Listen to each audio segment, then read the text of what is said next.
नमस्ते, मैं छाया श्रीवास्तव आप सबका अपने चैनल कहानियों का कारवां में स्वागत करती हूँ। मैं कहानियाँ सुनाती हूँ, कुछ अपनी लिखी कहानियाँ, कुछ हवाओं में तैरती कहानियाँ। आपको मेरा चैनल पसंद आए तो प्लीज लाइक व सब्सक्राइब जरूर करें। आज मैं आप सबके लिए साहित्यकार मोहन राकेश जी की लिखी कहानी आद्रा लेकर प्रस्तुत हुई हूँ।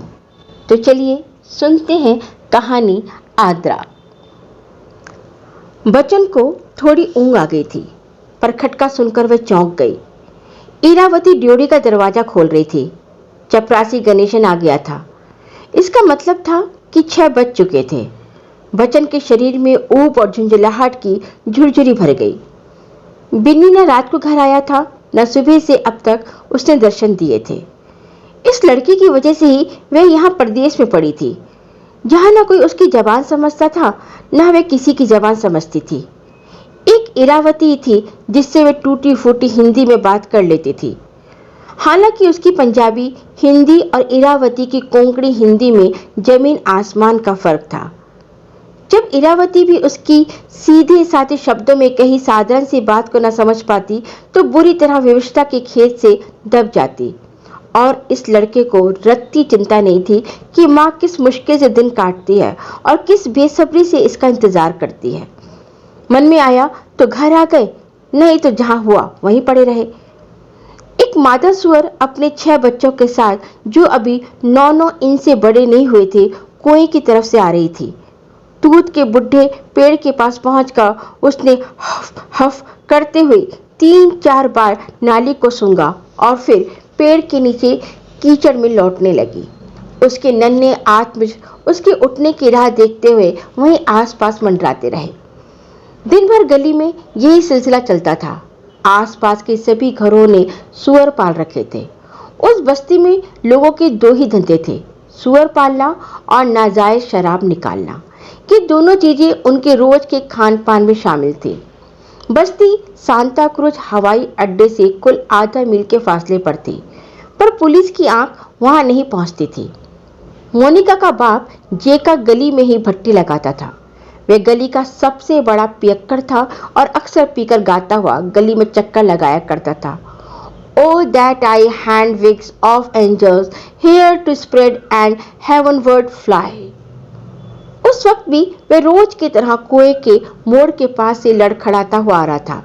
उसके लफ्ज बच्चन की समझ से बाहर थे, मगर उसकी आवाज ही उसके दिल में दहशत पैदा करने के लिए काफी थी।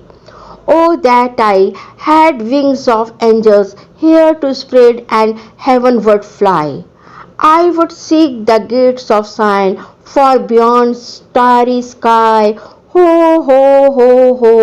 Oh that I had wings of angels। उसका चौड़ा चकोर चेहरा वैसे ही भयानक था। अपने ढीले ढाले काले सूट में वह और भी भयानक दिखाई देता था। चेचक के दागों और झुर्रियों से भरा उसका चेहरा दीमक खाई लकड़ी की तरह जान पड़ता था। दूर से ही उस आदमी की आवाज सुनकर बच्चन का दिल धड़कने लगता था और वे अपना दरवाजा बंद कर लेती।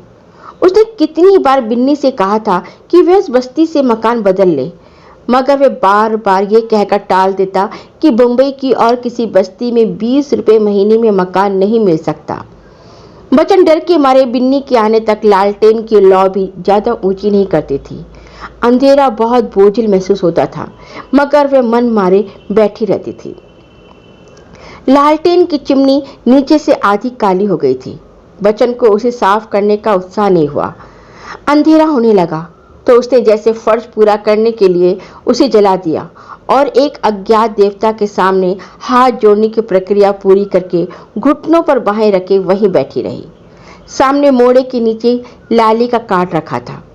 वे अक्षरों की बनावट से परिचित थी, पर 1000 आंखें गड़ाकर भी उनका अर्थ नहीं जान सकती थी। बिन्नी के सिवा हिंदी की चिट्ठी पढ़ने वाला वहां कोई नहीं था। हालांकि बिन्नी ने चिट्ठी पढ़वाकर भी उसे कहाँ सुख मिलता था। वे लाली का चिट्ठी इस तरह पढ़कर सुनाता था जैसे वे उसके बड़े भाई की चिट्ठी न होकर गली के किसी गैर आदमी के नाम आई किसी नावाकिफ आदमी की चिट्ठी हो। 2 मिनट में ही वे पहली सतर से लेकर आखिरी सतर तक सारी चिट्ठी गुनगुन करके बांच देता और फिर उसे कोने में फेंक कर इधर उधर के हाँकने लगता था। हर बार उसे चिट्ठी सुनकर वह कुढ़ जाती थी, पर बिन्नी उसे नाराज देखता तो तरह तरह की बातें बनाकर खुश कर लिया करता था। उसे खुश होते देर नहीं लगती थी। बिन्नी इतना बड़ा होकर भी जब तक उससे बच्चों की तरह लाड़ करने लगता था। कभी उसकी गोदी में सिर रखकर लेट जाता और कभी उसके घुटनों से गाल सहलाने लगता। ऐसे क्षणों में उसका दिल पिघल जाता और वह उसके बालों पर हाथ फेरती हुई उसे छाती से लगा लेती। बिन्नी कहता, माँ, तेरा छोटा लड़का कपूत है ना? हाँ हाँ, वह हटकने के स्वर में कहती, तू कपूत है? तू तो मेरा चन्ना है। और वह उसका माथा चूम लेती। लेकिन अक्सर वह बहुत तंग पड़ गई थी। बहुत सी रातें ऐसी गुजरती थी जब वह घर आता ही नहीं था। अंधेरे घर की छत उसे दबाने को आती थी और वह सारी सारी रात करवटें बदलती रहती थी। जरा आंख झपक जाती तो उसे बुरे बुरे सपने दिखाई देने लगते, इसलिए कई बार कोशिश करके आंखें खुली रखती थी। और बिन्नी आता तो अपने में ही उलझा हुआ और व्यस्त सा। वे समझ नहीं पाती थी कि उस लड़के को किस चीज की व्यस्तता रहती है। जहां तक कमाने का सवाल था, वे महीने में मुश्किल से 60-70 रुपए घर लाता था। कभी 10 रुपए ज्यादा ले आता था तो 7 अपनी मांगे सामने रख देता। इस बार माँ 2 कमीजें सिल जाएं और एक बढ़िया सा जूता ले लिया जाए। उसकी बातों से बच्चन के होठों पर रूखी सी मुस्कुराहट आ जाती थी। 10 रुपए में ही उसे दुनिया भर का सामान चाहिए, और जब वह 60 से भी कम रुपए लाता तो महीने भर की बड़ी आसान सी योजना उसके सामने पेश कर देता। दूध सब्जी का नागा, दाल प्याज खुश्क फुल्के और बस। वे जानती थी कि ये रुपए भी वे ट्यूशन वूशन करके ले आता है, वरना सही मायने में वे बेकार ही है। उसके दिल में बड़े बड़े मंसूबे जरूर थे और उनका बखान करते वक्त वह छोटा मोटा भाषण दे डालता था, मगर उन मंसूबों को पूरा करने के लिए जिस दुनिया की जरूरत थी वह दुनिया अभी बनी नहीं थी। वह जोश से उंगलियां नचा नचा कर कहता, माँ, जब वह दुनिया बन जाएगी तो तुझे पता चलेगा कि तेरा नालायक बेटा कितना लायक है। चुप कर कसम खाना। वे प्रशंसा की नजर से उसे देखती हुई कहती, बड़ा लायक है तू मेरा। माँ, मेरी लियाकत मेरे पेट में बंद है। वह हंसता। जिस तरह हिरन के पेट में कस्तूरी बंद होती है ना, उसी तरह जिस दिन वह खुलकर सामने आएगी उस दिन तो अचंभे से देखती रह जाएगी। उसे बिन्नी की बातें सुनकर गर्व होता था, मगर जब वह लड़का बहुत गुमसुम और बंद बंद सा हो जाता तो उसे उलझन होने लगती थी। बिन्नी के साथ उसके अजीब अजीब दोस्त घर आया करते थे। उन लोगों का शायद कोई ठोर ठिकाना ना था, क्योंकि वे आते तो 2-2 नहीं वहीं पड़े रहते और खाने पीने में किसी तरह का शर्म लिहाज नहीं बरतते थे। तवे से उतरती रोटी के लिए जब वे आपस में झीना झपटी करने लगते तो उसे मन में बहुत खुशी का अनुभव होता, मगर अक्सर उसकी दाल की पतीली खाली हो जाती और ये देखकर कि उन लोगों की भूख अभी बनी है उसे घर की गरीबी अपना अपराध प्रतीत होती। ऐसे समय उसकी आंखों में नमी भर जाती और वह ध्यान बांटने के लिए दूसरे काम करने लगती। वे लोग रूखी नमकीन रोटियों की फरमाइश करते तो वे चुपचाप उन्हें बना देती, मगर उन्हें खिलाने का उसका सारा उत्साह तब तक समाप्त हो चुका होता। और उन लोगों के बहस मुबाही से कभी समाप्त नहीं होते। वे सब जोर जोर से बोलते थे और इस तरह आपस में उलझ जाते थे जैसे उनकी बहस पर ही धरती और ईश्वर का दारोमदार है। कई बार वो इतने गर्म हो जाते थे कि लगता था कि अभी एक दूसरे को नोच लेंगे, मगर सहसा उस उत्तेजना के बीच से एक कह कहा फूट पड़ता और वे उठ उठकर एक दूसरे से बगलगीर होने लगते। बिन्नी बचपन में बहुत खामोश लड़का था। अब उसे इस तरह हुड़दंग करते देखकर उसे हैरानी होती थी। कई कई घंटे घर में तूफान मचा रहता था, उसके बाद फिर खामोशी छा जाती थी। बहुत ही अस्वाभाविक और दम घोटने वाली महसूस होती। जब बिन्नी 2-2 दिन घर न आता तो उस खामोशी के ओर छोर गुम हो जाते और वे अपने को सदा से एक गहरे शून्य में घिरी हुई महसूस करती। अंधेरा गहरा होने लगा और मोनिका का बाप जाकर अपने कमरे में बंद हो गया तो उसने फिर दरवाजा खोल लिया। मादा सुअर और उसके बच्चे अब सामने घर के अहाते में डेरा जमाए थे और एक मोटा सुअर नाली के पास हुफ हुफ कर रहा था। हवा तेज हो गई थी। और तूत के बुढ़े पेड़ की डालियां बुरी तरह हिल रही थी। आसमान का जो छोर दिखाई देता था वहां रह रहकर बिजली चमक जाती थी। 2 महीने से प्राय रोज वर्षा हो रही थी। घर से कुएं तक गली में कीचड़ ही कीचड़ रहता था। इस कीचड़ के लिए बच्चन को लड़के लड़कियों की उन टोलियों से शिकायत थी जो वर्षा शुरू होने से पहले आधी आधी रात तक गली में घूमती हुई ऊंचे स्वर में ईश्वर से पानी बरसाने के लिए प्रार्थना किया करती थी। अब जैसे उन्हीं की वजह से सारा दिन गली में चिप्पड़ चिप्पड़ होती रहती थी। ड्योढ़ी के दरवाजे पर फिर दस्तक हुई। इरावती ने दरवाजा खोल दिया और बिन्नी मुस्कुराता हुआ उधर से अंदर आ गया। आगे की तरफ बहुत कीचड़ है भाभी, माफ करना, कहता हुआ वे अपने कमरे में आ गया। इरावती ने उस पर एक शिकायत की नजर डालकर दरवाजा बंद कर लिया। उसके सिर के बाल बुरी तरह उलझे थे और कुर्ता पजामा बहुत मुचड़ गया था। जाहिर था कि वह सुबह जिस हाल में सोकर उठा था अब तक उसी हाल में था और उसे मुंह हाथ धोने का वक्त नहीं मिला था। माँ, जल्दी से रोटी डाल दे, भूख लगी है। आते ही चारपाई पर फैलते हुए उसने आदेश दिया। बच्चन चुपचाप अपनी जगह बैठी रही, न उठी और न ही उसने मुंह से कुछ कहा। कुछ प्रतीक्षा करने के बाद बिन्नी ने सिर उठाया और कहा, माँ, रोटी आज नहीं बनी है, वह बोली। मुझे क्या पता था कि लाट साहब आज भी घर आएंगे कि नहीं। रात की रोटी मैंने सवेरे खाई, सवेरे की अब खाई है। मैं क्यों रोज बासी रोटी खाती रहूं? जा किसी तंदूर पर जाकर खा ले। बिन्नी हंसता हुआ चारपाई से उठ बैठा और माँ के मोड़े के पास चला आया। यह तंदूर है कहाँ जहाँ जाकर खा लूं, वह बोला। मेरे हिस्से की जो बासी रोटी रखी थी वह तूने क्यों खाई? निकाल मेरी बासी रोटी। और वह माँ का घुटना पकड़कर बैठ गया। मेरे पेट से निकाल ले अपनी बासी रोटी। बच्चन ने आरंभ किया मीठी झिड़की के रूप में, पर वाक्य समाप्त करते करते उसकी आंखें गीली हो गई। बिन्नी ने उसकी गीली आंखें नहीं देखी। वह उठकर रोटी वाले डिब्बे के पास चला गया और बोला, डब्बे में रखी होगी, जरूर रखी होगी। बच्चन ने उसकी नजर बचाकर आंखें पोंछ ली। बिन्नी रोटी वाला डब्बा लिए उसके सामने आ बैठा। डब्बे में कटोरा भर दाल के साथ 4 रोटियां कपड़े में लपेट कर रखी थी। बिन्नी ने जल्दी से एक रोटी का टुकड़ा तोड़ लिया। ये तो ताजी रोटी है, फिर टुकड़ा मुंह में ठूसे हुए बोला। बासी रोटी खाने को माँ जो है, ये कहकर बच्चन उठ खड़ी हुई। उसने पानी का गिलास भरकर उसके सामने रख दिया। बिन्नी ने एक घूंट में गटागट गिलास खाली कर दिया और बोला, थोड़ा और। बच्चन ने गिलास उठा लिया और सुरहाई से उसे पानी डालते ही बोली, लाली का कार्ड आया है। अच्छा, कहकर बिन्नी रोटी खाता रहा। उसने कार्ड के बारे में जरा भी जिज्ञासा प्रकट नहीं की। बच्चन का दिल दुख गया। वे गिलास बिन्नी के आगे रखकर बिना एक शब्द कहे अहाते में चली गई और चारपाई पर दरी डालकर पड़ गई। उसका दिल उछलकर आंखों से बाहर आने को हो रहा था, पर वे किसी तरह चेहरा सख्त किए अपने को रोके रहे। थोड़ी देर में बिन्नी झूठे पानी से हाथ मुंह धोकर पोंछता हुआ अंदर आ गया। कहाँ है कार्ड? उसने पूछा। कहीं नहीं है, बच्चन ने रूंगे स्वर में कहा और करवट बदल ली। अब बता दो ना, जल्दी से सब समाचार पढ़ दो। सो जा, मुझे कोई समाचार नहीं पढ़वाने हैं। पढ़वाने क्यों नहीं है? मैं अभी सुनाता हूँ, कहकर बिन्नी अंदर चला गया और कार्ड ढूंढ कर ले आया। साथ लालटेन भी उठा लाया। आधे मिनट में उसने सरसरी नजर से सारा कार्ड पढ़ डाला। भैया की तबीयत ठीक नहीं है। वे लालटेन जमीन पर रखकर माँ की चारपाई के पिताने बैठ गया। बच्चन सहसा उठकर बैठ गई।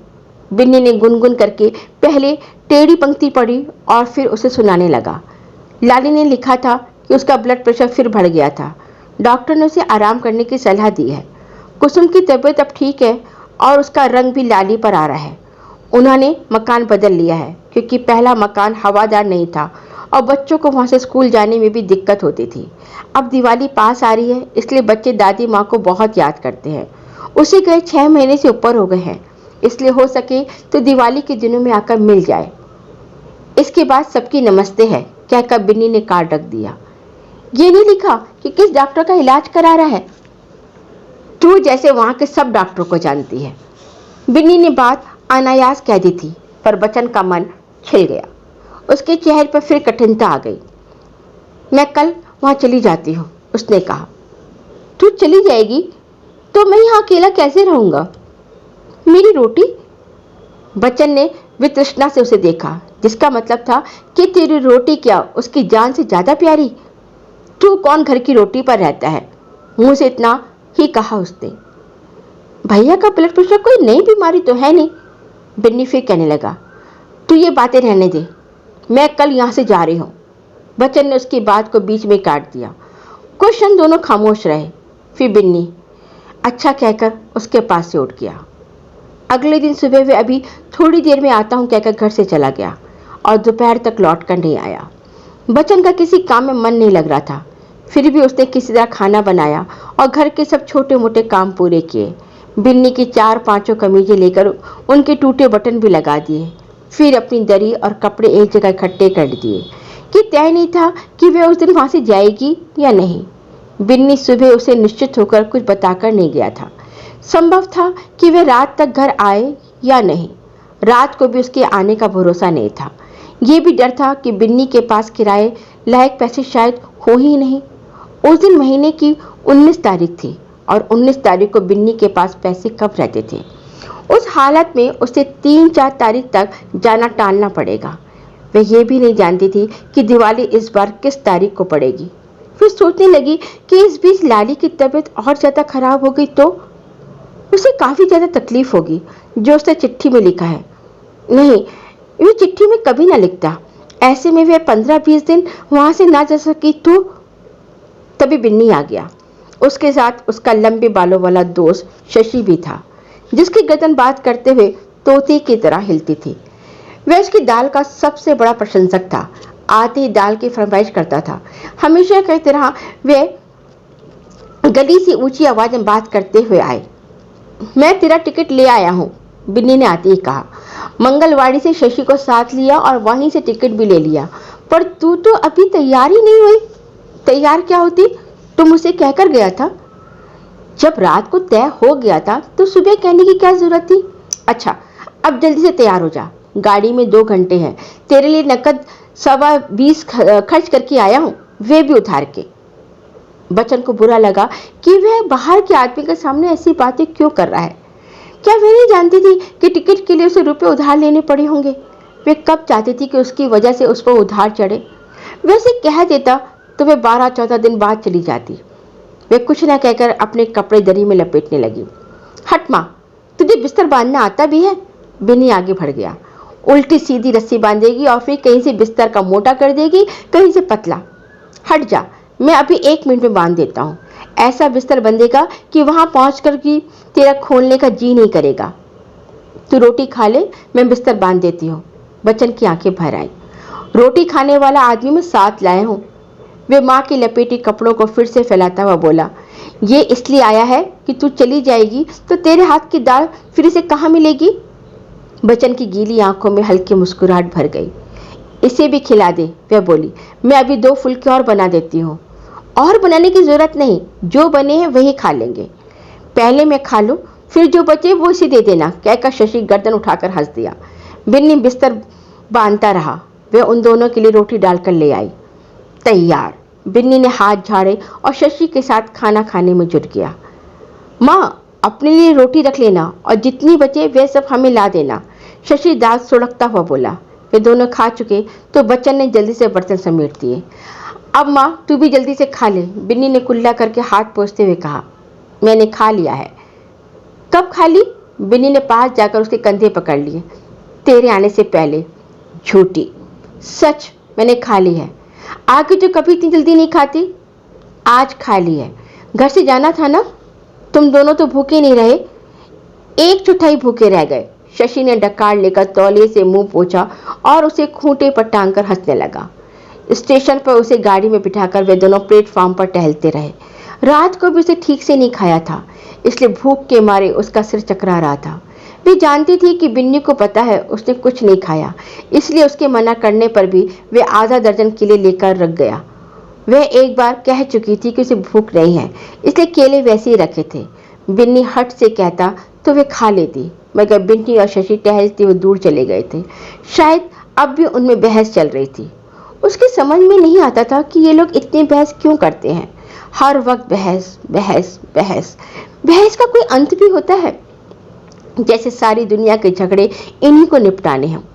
फटे हाल रहेंगे, सेहत का जरा ध्यान नहीं रखेंगे और बातें जैसे दुनिया की दौलत के यही मालिक हो और उसे बांटने की समस्या इन्हीं के सिर पर आ पड़ी हो। वे दोनों प्लेटफॉर्म के उस सिरे तक होकर वापस आ रहे थे। वे उनके चेहरे देख रही थी, माथे पर सलवटे डाले वे हाथ हिला हिला कर बातें कर रहे थे, फिर भी वे बच्चे से दिखते थे। उस समय शायद वे ये भी भूल गए थे कि वे उसे गाड़ी पर छोड़ने आए हैं। सहसा गार्ड की सीटी सुनकर वे उसके डिब्बे के पास आ गए, मगर वहां आकर भी उनकी बहस चलती रही। करके का काम रुक जाएगा तो कितने आदमी बेकार हो जाएंगे, इसलिए अच्छा यही है कि मालिकों से बात चलती रहे और कामगार काम जारी रखें। बच्चन सोचने लगी कि ये लोग कभी अपने काम के बारे में बात क्यों नहीं करते, अपनी बेकारी की चिंता इन्हें क्यों नहीं सताती।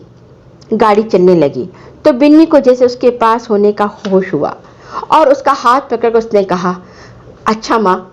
बच्चन के होठों पर रूखी से मुस्कुराहट आ गई। उसने बारी बारी से उन दोनों के सिर पर हाथ फेरा। तू कब लौट कर आएगी? जब भी तू बुलाएगा। गाड़ी ने रफ्तार पकड़ ली। वे देर तक खिड़की से सिर निकालकर उन्हें देखती रही। दोनों हाथ में हाथ डाले गेट की तरफ जा रहे थे। उनकी बहस शायद अब भी चल रही थी। बच्चन को घर आए 15 दिन हो गए थे। बिन्नी की चिट्ठी नहीं आई। उसने लाली के कमरे के बाहर रुककर पूछा। लाली से सवाल पूछने में उसका स्वर थोड़ा दब जाता था। वह बेटा बड़ा होते होते इतना बड़ा हो गया था कि वह अपने को उससे छोटी महसूस करने लगी थी। आजा माँ, लाली ने कागजों से आंखें उठाकर कहा। चिट्ठी उसकी आज भी नहीं आई। ना जाने इस लड़के को क्या हो गया है। तू काम कर, मैं जा रही हूँ, वह बोली। सिर्फ चिट्ठी का ही पूछने आई थी। वे बरामदे से होकर अपने कमरे में आ गई। जानती थी कि लाली का समय कीमती है। वे आधी आधी रात तक बैठकर दूसरे दिन के केस तैयार करता है। मुफ्किलों की वजह से उसके खाने पीने का भी समय निश्चित नहीं रहता। इधर 6 महीने में उसकी व्यस्तता पहले से ही कहीं बढ़ गई थी। नए घर में आ जाने से जगह को तो आराम हो गया था, मगर कचहरी पहले से भी दूर हो गई थी। लाली की व्यस्तता के कारण कई बार वह सारा दिन उससे बात नहीं कर पाती थी। रात को वह बैठक से उठकर आता तो सीधा अपने सोने के कमरे में चला जाता। दिन भर की थकान के बाद वह उसके आराम में खलल नहीं डालना चाहती थी। सवेरे वे कुसुम से पूछ लेती कि रात को उसकी तबीयत कैसी रही है। कुसुम संक्षेप में उसे बता देती। सोने से पहले उसके सिर में बादाम रोगन डाल दिया कर। फिर कुसुम से कहती, मैं कई बार कहती हूँ पर ये डलवाते ही नहीं। कुसुम जैसे रटा रटाया उत्तर दे देती, मुझे बुला लिया कर, मैं आकर डाल दिया करूँगी। डालने को नौकर है पर ये डलवाते ही नहीं। वे जानती थी कि इस समय बादाम रोगन डलवाने के लिए लाली को किस तरह राजी किया जा सकता है, मगर कुसुम अपने को लाली की ज्यादा अंतरंग समझती थी और उसके सुझावों से सहमति प्रकट करती रहती थी। उसके अपने मन में होता था। कुसुम जिस शिष्टता और कोमलता से बात करती थी, उसे बच्चन को लगता था कि वह उस घर में केवल मेहमान है। दिन भर उसके करने के लिए वहां कोई काम नहीं होता था। खाना बनाने के लिए एक नौकर था, ऊपर का काम करने के लिए दूसरा। उनके काम की देखभाल के लिए कुसुम थी। बच्चन जब भी कोई काम करने के लिए कहती तो कुसुम झट से मना कर देती। नौकर के रहते अपने हाथ से काम करने की क्या जरूरत है। यही बात लाली भी कह देता, माँ तू काम करेगी तो घर में 2 नौकर किस लिए हैं। बच्चन सोचती कि काम करने के लिए नौकर है और देखभाल के लिए कुसुम है, फिर घर में उसका होना किस लिए है। सवेरे 5 बजे से रात के 10 बजे तक वह क्या करे। 15 दिन पहले जब वह आई ही थी तो बच्चे उसे घेरे रहते थे। उन्हें दादी माँ से हजारों बातें कहनी और शिकायतें करनी थी, मगर 4 दिन में ही उनके लिए उनकी नवीनता समाप्त हो गई थी। उनकी अपनी छोटी छोटी व्यस्तताएं थीं जिनमें उनका समय बटा हुआ था। अब भी कभी कभी कुमुद जरूर उसके पास आ जाती थी और उसे कमरे में एक तरफ खामोश खेलती रहती थी। उसे शायद दादी माँ इसलिए अच्छी लगती थी कि उसकी माँ दोनों भाइयों को ज्यादा प्यार करती थी। बच्चन कमरे में आकर चारपाई पर लेट गई। मन ताने बाने बुनने लगा। बिन्नी ने अभी तक चिट्ठी क्यों नहीं लिखी। वह अंधेरे घर में इस वक्त वह अकेला सोया होगा। रोटी का जाने उसने क्या प्रबंध किया है। उसे चलते वक्त उससे पूछा भी नहीं कि वह पीछे कैसे रहेगा, कहाँ से रोटी खाएगा। उसके पास रहते हुए वह तन बदन का होश भूला रहता था। अब जाने उसकी क्या हालत होगी। चिट्ठी लिख देता तो कुछ तो तसल्ली हो जाती, मगर उसे चिट्ठी लिखने की याद तो आएगी। कमरे की खिड़की खुली थी। और दूर तक खुला आकाश दिखाई दे रहा था। खिड़की से दिखाई देती उन नक्षत्रों की स्थितियों से वे परिचित थी। उन्हीं नक्षत्रों को वे बम्बई की उस मनहूस बस्ती के ऊपर भी झिलमिलाते देखा करती थी। यहाँ से वे उसके तिरछे कोण से दिखाई देते थे। वहाँ वे आहते में लेटकर उन्हें ठीक अपने ऊपर देखा करती थी। उसी तरह लेटी हुई वे बिन्नी की आहट की प्रतीक्षा करती थी। हफ हफ की आवाज़ पास आती और दूर चली जाती थी। फिर दूर से फटे गले की बेहुदा आवाज़ सुनाई देने लगती थी। ओ डेडाई डिविंजो फेंजल। उस आवाज़ से वे कितनी नफरत करती थी। यहाँ इस एकांत बंगले में आसपास से कोई आवाज़ नहीं आती थी। 9 साढ़े 9 बजे बच्चों के सो जाने के बाद बिल्कुल खामोशी छा जाती थी। सिर्फ रंगी लाल के बर्तन मलने या चौका धोने की आवाज़ सुनाई देती थी। उसने करवट बदल ली कि किसी तरह नींद आ जाए। नींद ना आना रोज की बात हो गई थी।